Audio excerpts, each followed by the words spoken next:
آج میں بالکل ایک نئے انداز سے آپ کے ساتھ مخاطب ہوں اور آپ کو آج نئے انداز سے آپ سے کچھ باتیں شیئر کرنا چاہوں گی۔ یہ بڑی خوبصورت بکس ہیں، باغ نبوت کا پھول، پمفلٹ ہے، کتابچے ہیں۔ یہ مجھے پڑھ کے اتنے اچھے لگے کہ مجھے لگا کہ مجھے آپ کے ساتھ اس کو شیئر کرنا چاہیے۔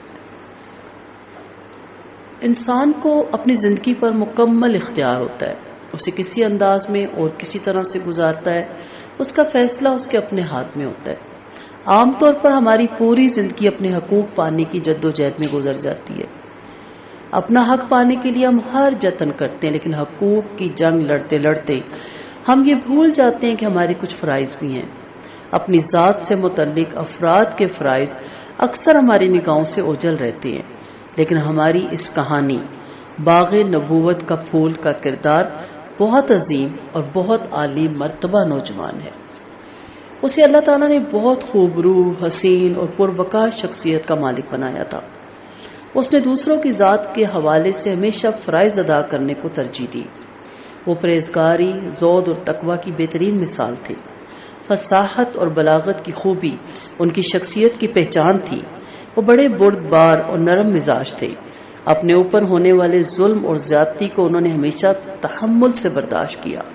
وہ سمجھتے تھے کہ جو لوگ انہیں تکلیف پہنچاتے ہیں اس کا سبب ان کی جہالت ہے، اسی لیے وہ ان سے درگزر فرماتے تھے۔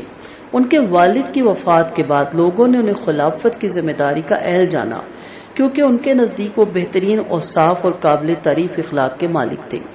ہمیشہ حق پر ثابت قدم رہتے تھے۔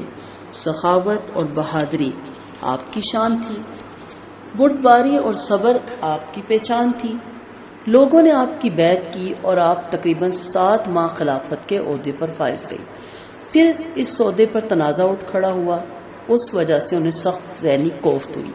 چنانچہ حقدار ہونے کے باوجود وہ خلافت سے دستبردار ہو گئے، صرف اور صرف اس لیے کہ مسلمانوں کو آپس کی خون ریزی سے بچایا جائے۔ اس طرح انہوں نے اپنے بارے میں اللہ کے نبی صلی اللہ علیہ وسلم کی وہ پیش گوئی درست فرما دی جس کے الفاظ کچھ یوں تھے: اللہ تعالیٰ ان کے ساتھ مسلمانوں کی 2 بڑی جماعتوں میں صلح کروائیں گے۔ رواداری، برداشت اور تحمل کا یہ مظاہرہ ان کی عظمت کی نشاندہی کرتا تھا۔ اس کا سبب شاید یہی تھا کہ وہ نبوت کے باغ میں کھیلنے والے خوشبودار پھول تھے۔ انہیں نبی کریم صلی اللہ علیہ وسلم کے لہب و دہن کی گھٹی ملی تھی۔ باغ نبوت کا پھول اپنے اندر ہر پڑھنے والے، ہر سننے والے کے لیے بہت سے اسباق لیے ہوئے ہیں۔ چلیں پڑھتے ہیں اور دیکھتے ہیں وہ لوگ کیا کرتے تھے جن پر دنیا فخر کرتی تھی۔ کچھ منظر دل و نگاہ میں بس کے رہ جاتے ہیں۔ ان میں اتنی قوت، اتنی طاقت ہوتی ہے کہ وہ اپنے کرداروں کا مکمل تعارف بن جاتے ہیں۔ وہ بھی کچھ ایسا ہی منظر تھا۔ لوگ عبادت میں مصروف تھے، ہر کسی کا اپنا اپنا انداز تھا۔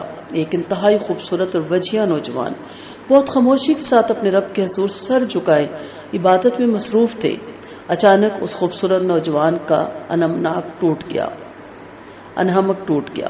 اس نے چونک کر دیکھا تو اپنے پہلو میں ایک آدمی کو گریہ زاری کرتے ہوئے پایا۔ پہلے تو اسے اس بات کی سمجھ میں نہ آئی کہ اس کی آہوزاری کا سبب کیا ہے۔ ویسے بھی روتے ہوئے آدمی کی بات کم ہی انسان کو سمجھ میں آتی ہے۔ چند لمحے غور کرنے کے بعد سمجھ میں آ گئی۔ وہ بھی اپنے اللہ تعالیٰ کے حضور فریاد کر رہے تھے، گڑ گڑا کر دعائیں مانگ رہے تھے: میرے اللہ، مجھے 10,000 درہم کا مالک بنا دے۔ وہ خوبصورت نوجوان اس آدمی کی اس بات کو سن کر حیرت میں مبتلا ہو گیا۔ اس طرح کسی کو اتنی زیادہ رقم اور اس انداز میں مانگنا کب دیکھا تھا؟ لیکن وہ آدمی اپنے ارد گرد کے ماحول سے بے نیاز بس یہی رٹ لگائے ہوئے تھا کہ اے میرے مالک، مجھے 10,000 درہم کا مالک بنا دے۔ اس آدمی کی دعا کا انداز دیکھ کر وہ نوجوان اپنے گھر گیا اور 10,000 درہم اسے بھجوا دیے۔ آئیے اب ایک اور منظر دیکھتے ہیں۔ اس کردار میں بھی وہی خوبصورت نوجوان ہے۔ ایک باغ کے پاس سے گزرتے ہوئے اس کے قدم ٹھٹک گئے۔ بڑا عجیب منظر نگاہوں کے سامنے تھا۔ ایک حبشی غلام زمین پہ بیٹھا کھانا کھا رہا تھا، اس کے ساتھ ہی ایک کتا بھی بیٹھا تھا۔ غلام ایک لقمہ خود کھاتا تھا اور دوسرا لقمہ اس کتے کے منہ میں ڈالتا تھا۔ اس خوبصورت اور حسین نوجوان نے قدم اس غلام کی طرف بڑھا دیے۔ قریب جا کر اس سے کہا: اے غلام، یہ کیا ماجرا ہے؟ تمہیں اس کام پر کس نے ابھارا ہے؟ غلام مسکرایا اور بولا مجھے اس بات سے بہت حیا آتی ہے کہ میں خود کھاؤں اور اسے نہ کھلاؤں۔ وہ حسین نوجوان یہ بات سن کر کچھ سوچنے لگا، پھر اس غلام سے کہا تم یہی ٹھہرو، میرا انتظار کرنا، میں ابھی آتا ہوں۔ اتنا کہہ کر وہ وجیحہ نوجوان اس غلام کے آقا کے پاس گیا اور اس غلام کو اس باغ سمیت خرید لیا جس میں وہ موجود تھا۔ پھر واپس آ کر اس غلام کے پاس پہنچا، غلام وہیں اس کا انتظار کر رہا تھا۔ اس خوبصورت نوجوان نے کہا میں تمہیں اور اس باغ کو خرید لیا، میں نے تمہیں اور اس باغ کو خرید لیا۔ غلام نے حیرت سے اس کی طرف دیکھا جو یہ کہہ رہا تھا آج سے تم آزاد ہو اور یہ باغ بھی تمہارا ہے۔ ان دو مناظر کو آپ نے دیکھا، سنا، سمجھا، کیسے لگے آپ کو؟ اب یقیناً آپ کا دل اس حسین اور وجیحہ نوجوان کا نام جاننے کے لیے بےتاب ہوگا۔ تو سنیے، یہ وہ نوجوان تھے جو بات کرتے تو بہت حسین بات کرتے، خاموش ہوتے تو خاموشی میں بھی دلکشی ہوتی، کسی کو کچھ عنایت کرتے تو خوب عطا کرتے، جواب دیتے تو بہت شاندار جواب دیتے، کسی کے ہم نشین ہوتے تو زندگی کو حسین بنا دیتے، کسی کی جہالت پر بہترین درگزر کرتے۔ یقیناً آپ ان خوبیوں کے حامل انسان کے متعلق جاننا چاہیں گے۔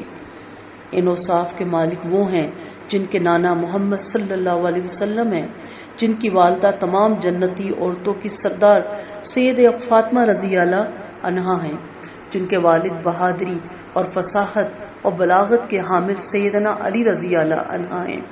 یہ گراں قدر خوبیاں اور اوصاف اس عظیم نوجوان کی ہیں جن کا نام سیدنا حسن رضی اللہ عنہ ہے۔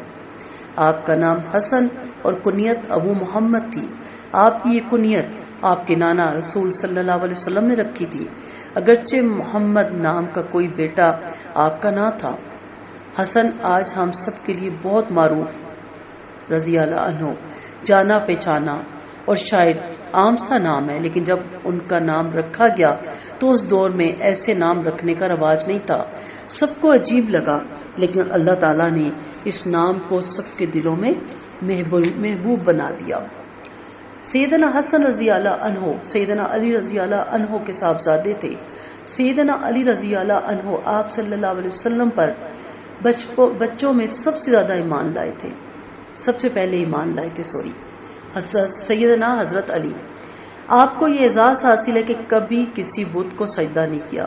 سیدنا علی رضی اللہ عنہ نے آپ صلی اللہ علیہ وسلم کے گھر میں پرورش پائی، اس بنا پر آپ صلی اللہ علیہ وسلم اور ان سے بہت زیادہ محبت کرتے تھے۔ سیدنا علی رضی اللہ عنہ غزوہ تبوک کے علاوہ تمام غزوات میں آپ صلی اللہ علیہ وسلم کے ساتھ شریک رہے۔ غزوہ خیبر میں نبی کریم صلی اللہ علیہ وسلم نے فرمایا کل میں ایک ایسے شخص کو جھنڈا دوں گا جو اللہ اور اس کے رسول سے محبت کرتا ہے اور اللہ تعالیٰ اور اس کا رسول بھی اس سے محبت کرتا ہے۔ تمام صحابہ کرام اس سعادت کو پانے کے لیے پر امید اور بے چین تھے۔ سیدنا عمر رضی اللہ عنہ فرماتے ہیں اس دن کے سوا میں نے امارت کو کبھی پسند نہیں کیا۔ چنانچہ اگلے دن رسول اللہ صلی اللہ علیہ وسلم نے فرمایا علی کو میرے پاس بلاؤ۔ سیدنا علی رضی اللہ عنہ تشریف لائے اور جھنڈا ان کو عطا ہوا۔ سیدنا علی رضی اللہ عنہ بہادری میں یکتا تھے۔ آپ نے جسے بھی مقابلے کے لیے للکارا اسے شکست کا سامنا کرنا پڑا۔ سیدنا حسن رضی اللہ عنہ کی والدہ سیدہ فاطمہ الزہرا رضی اللہ عنہا رسول اللہ صلی اللہ علیہ وسلم کی سب سے محبوب بیٹی تھی۔ انتہائی پرہیزگار اور متقی، طبیعت میں نفاست اور گفتگو میں سعادت کے جوہر نمایاں تھے، اور کیوں نہ ہوتے بچپن ہی سے اللہ اور اس کے رسول صلی اللہ علیہ وسلم پر ایمان کی حالت میں پروان چڑھی، اور سب سے بڑھ کر یہ کہ وہ سیدہ خدیجہ رضی اللہ عنہ کی بیٹی تھی جو رسول اللہ صلی اللہ علیہ وسلم پر سب سے پہلے ایمان لائی اور رسالت کے ابتدائی اور کٹن دور میں آپ کی مدد کی اور غمخواری کی۔